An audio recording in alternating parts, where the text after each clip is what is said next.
walking you through wide-legged pulling pose today. So this is a pose that comes just before Warrior Two and Hot Yoga Triangle in the Bikram sequence. If you're doing the classic class, we usually do this just before we do standing bow. So the purpose is to open up the hamstrings. I feel this in my shoulders and maintaining a flat back, but you don't have to straighten the legs.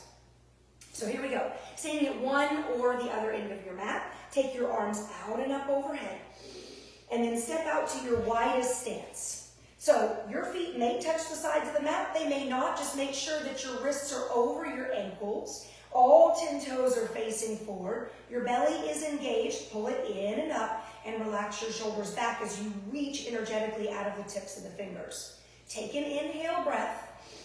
And hinging at the hip crease, you're going to come down with a flat back all the way to the bottom. Release your hands to the floor. Relax for a moment. And then we're going to move into our pose. I always recommend bending the knees deeply as you take your fingers around the outsides of the feet and hook them under the outsides of your feet. If you're more flexible, heel toe in a little bit and hook your fingers underneath your heels like you would Padahastasana.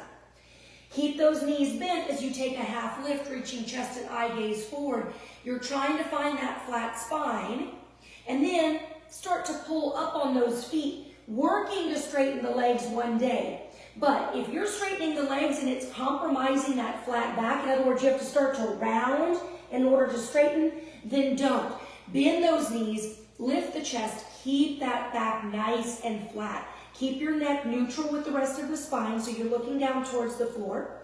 Now, if you can go a little further, you're lifting through the hips, straightening the legs, and then maybe bringing the hairline to the mat, all the while keeping that flat spine.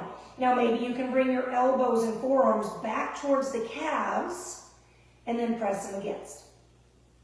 Release. Bring your hands underneath your face. Lift your head above your heart to regulate your blood pressure. Bring your arms out like airplane wings. Use your core to lift. Step your feet together, front or back of the mat. Second set, especially in a classic class, we like to do a shoulder stretch. Inhale, arms out. Exhale, take that wide stance again. Bring your arms behind you. Interlace your fingers. Pull the palms together. Shoulders roll back away from the ears. Inhale, breath. Exhale, fold. You can see all 10 of my toes are still facing forward. You can even pigeon toe a little bit here if you have the flexibility. And then what you're trying to do is work your thumbs away from those hips. Keep that flat spine. Bent knees are perfectly fine here in order to maintain your flat back. Reach the knuckles up, pull the shoulder blades together. And then we like to say, as final expression, tuck your chin to your chest, look up at the belly button or even up towards the ceiling and reach the knuckles to one more place. Depending on your shoulder flexibility, that's the depth you will go. To release, you unwind the way you went in. Release the hands to the floor. Lift your head above your heart. Airplane arms, pull your belly in, rise. And then step your feet together, arms out. Exhale, arms down. Namaste.